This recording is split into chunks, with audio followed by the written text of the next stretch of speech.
सर्वेषां अजित परमेष्ठिनः, विष्णु भगवान का ध्यान करो, परमेष्ठि भगवान का ध्यान करो, इससे तुम्हें अधिकार प्राप्त होगा। अधिकार के मतलब सबसे बढ़िया है भाई का अधिकार का नेता बन जाएंगे। सरल बड़ कौन अधिकार नहीं। बोल वृंदावन बिहारी लाल की जय। प्रथम वर्ष में भिखारी रहते हैं, जिस दिन वो खड़े होंगे ना भिखारी के तरह दरवाजे दरवाजे जाकर के भिक्षा मांगेंगे कि देखिए भैया हम मुखिया जी के वोट खतियाई गई, हम मुखिया जी में खड़ा हो जाएंगे। और अगर पब्लिक की कृपा हुई तो पब्लिक कृपा कर दिया, बेचारे मुखिया जी बन गए। और बन गए 5 वर्ष के बाद। 5 वर्ष पहले एक साइकिल का भी उनको ठिकाना नहीं था। 5 साल होने से पहले 1 साल बीतते बीतते स्कॉर्पियो पर अमुक जगह के मुखिया जी लिख दिया जाता है। तो नेता बन जाओ, इससे बड़ा कोई काम नहीं है। यही तो, इसी से तो आधिपत्य मिल जाता है। या विधायक बन जाओ, सांसद बन जाओ, बस सारा काम हो गया। एक बार झुकना है, जब वोट मांगना है तो झुकना है, उसके बाद कभी झुकना नहीं है। जब तक सत्ता में रहोगे झुकना नहीं है, तुम्हारे दरवाजे पर लोग आकर के झुकेंगे। दूसरा, और तुम चाह करके भी उनसे अपना काम नहीं करवा पाओगे, उनके पास आपसे मिलने का समय नहीं होगा। एक दिन वो होता है जिस दिन उन्हें दरवाजे दरवाजे घूम करके वोट रूपी भिक्षा मांगनी पड़ती है। और जब भिक्षा मिल जाती है वो क्या कहते हैं, उनके पास आपसे मिलने का समय नहीं होता है। और ऐसे जब राजा हो जाए तो मैं एक प्रमाण के लिए कहा, अगर केहू मुखिया जी मन में, ये तो हम प्रमाण के तौर पर ये बात हमने कही। तो इस तरह अगर आधिपत्य की कामना हो, अधिकार प्राप्त करना चाहते हो तो परमेष्ठि भगवान का ध्यान करो। यज्ञम यजित यशस कामः, और यश की प्राप्ति करना चाहते हो, अगर तुम्हें यश की कामना है महाराज तो आप यज्ञ भगवान का ध्यान करो, जो हम अभी कर रहे हैं। आंगने में जो वेदी बनी है यही तो यज्ञ है। और यज्ञ में प्रत्येक दिन आहुति हुआ करता है, इसमें अंतिम दिन आहुति होगी, लेकिन है यज्ञ। और यज्ञ तब होता है तब फिर हम कहा वो है बतिया। तो यज्ञ के पत्नी का नाम है दक्षिणा, और बिना दक्षिणा का यज्ञ संभव नहीं है। इसलिए अर्थम विहाय जीवनम व्यर्थम, अर्थ के बिना जीवन व्यर्थ है। इसलिए अर्थ जरूरी है, लेकिन अर्थ के साथ साथ धर्म भी जरूरी है। अर्थ के साथ धर्म का भी, धर्म को ही इकट्ठा करना चाहिए। ऐसा नहीं है कि सिर्फ अर्थ ही जुटाते रह जाओ, धर्म का भी काम करो। जितनी हमारी शक्ति है, हमारे मन में जितना भाव है उसके आधार पर उतना ही करके, लेकिन कुछ न कुछ धर्म जरूर करना चाहिए। लेकिन और धीरे धीरे कोई परिवर्तन होता। बहुत लोग कहते हैं कि अब इसमें कुछ है नहीं, ये सब ब्राह्मणों के जो चले हैं और कुछ नहीं।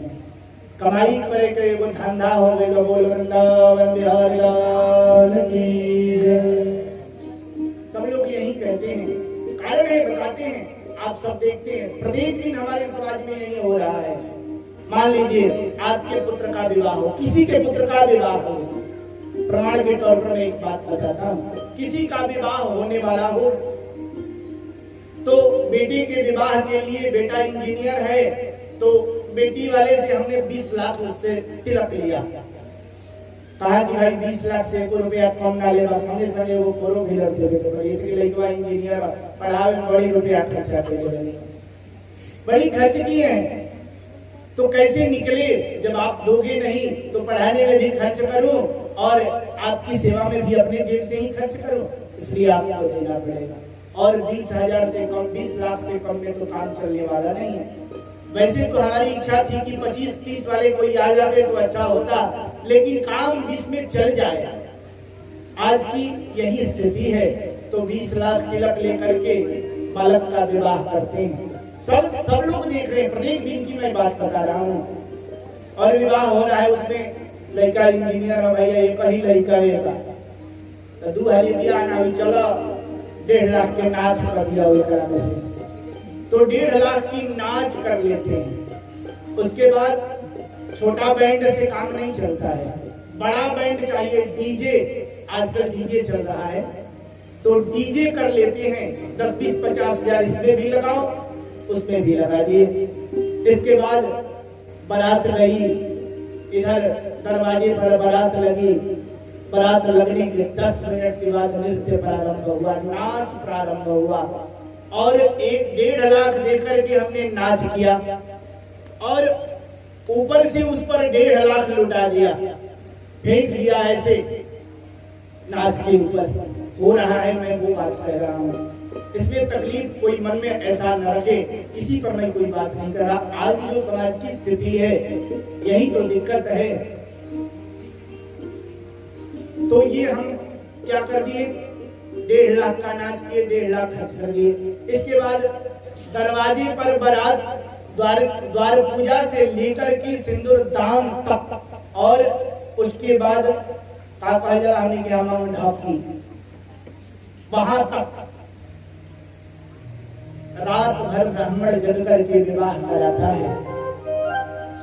शब का सुबह सबसे पहले नाच वाले का हिसाब होता है कि भाई 50,000 अभी बाकी है, जल्दी हमको दीजिए, अगला सट्टा पकड़ना है। उसके बाद डीजे वाले की बारी आती है, उसको भी दे दिया जाता है।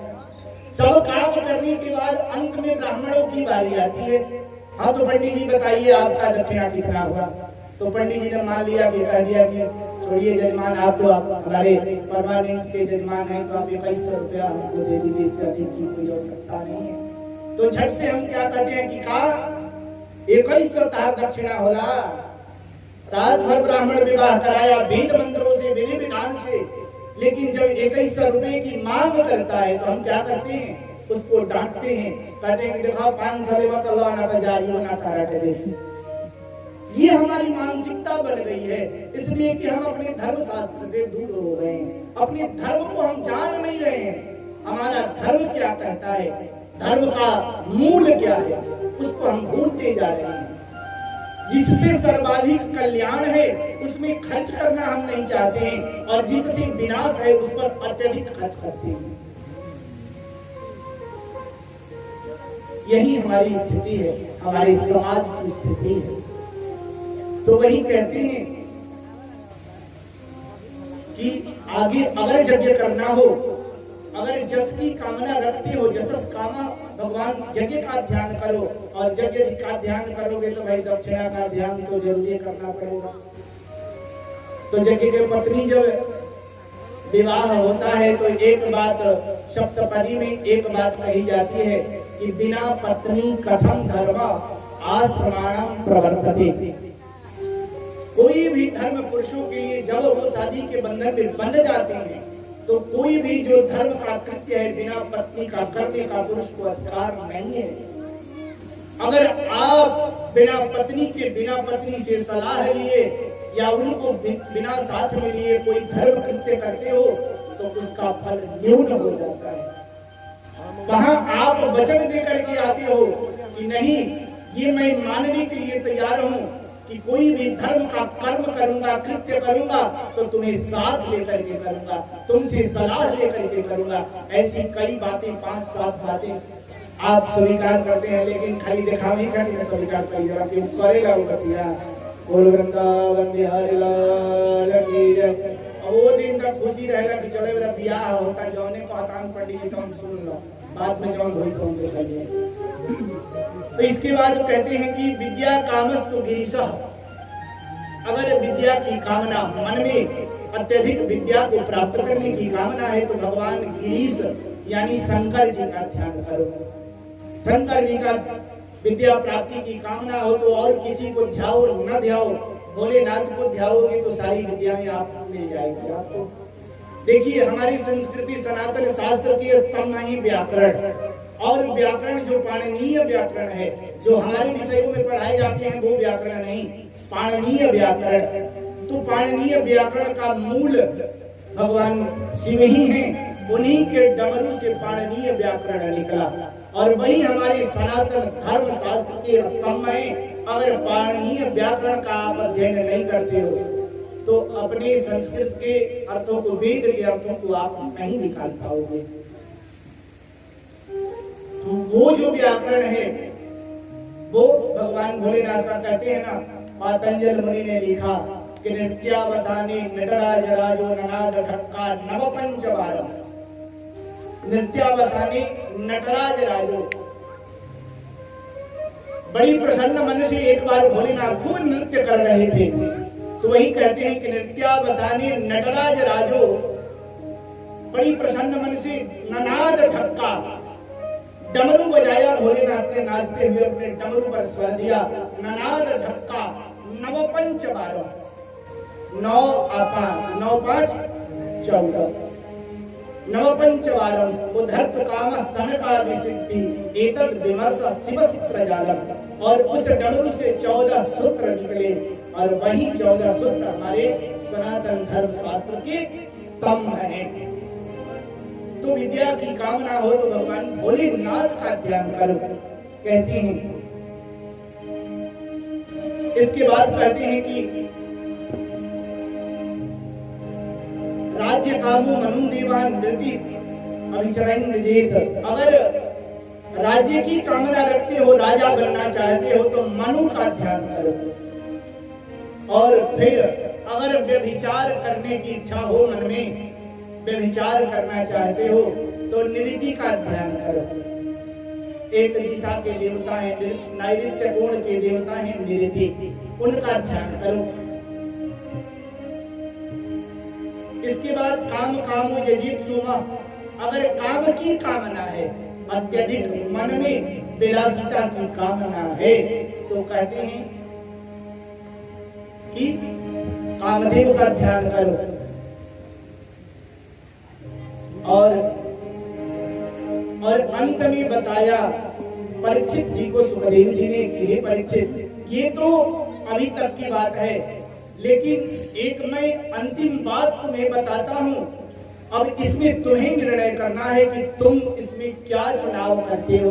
तो कहते हैं कि अकामः सर्व कामो वा, अकामः सर्व कामो वा मोक्ष काम उदारधि तीव्रेण भक्ति योगीन जजेत पुरुषः परम। कहते हैं कि और इन सबको छोड़ दो, एक का भी ध्यान करोगे तो ये सारी कामनाएं पूर्ण हो जाएगी, लेकिन उसमें समय लगेगा। जब तक वैसा अपने अंदर आप पात्रता नहीं लाओगे तब तक ये काम पूर्ण नहीं होगा। पूर्ण रूप से जब भगवान की भक्ति मिलेगी, उस परम पुरुष भगवान नारायण की भक्ति जब मिलेगी, तो वो जब प्रसन्न हो जाएंगे तो ये सारे काम अकेले भगवान नारायण कर देंगे और किसी का ध्यान करने की आवश्यकता नहीं है। इसके बाद फिर आगे की कथा बताई, कहा कि हे परीक्षित, इस तरह तुम भगवान का ध्यान करो। फिर सृष्टि के विषय में बताया कि सृष्टि कैसे हुई, इसके विषय में बताया। थोड़ी सी कथा बताकर फिर कथा को विराम देंगे। बोल वृंदावन बिहारी लाल की।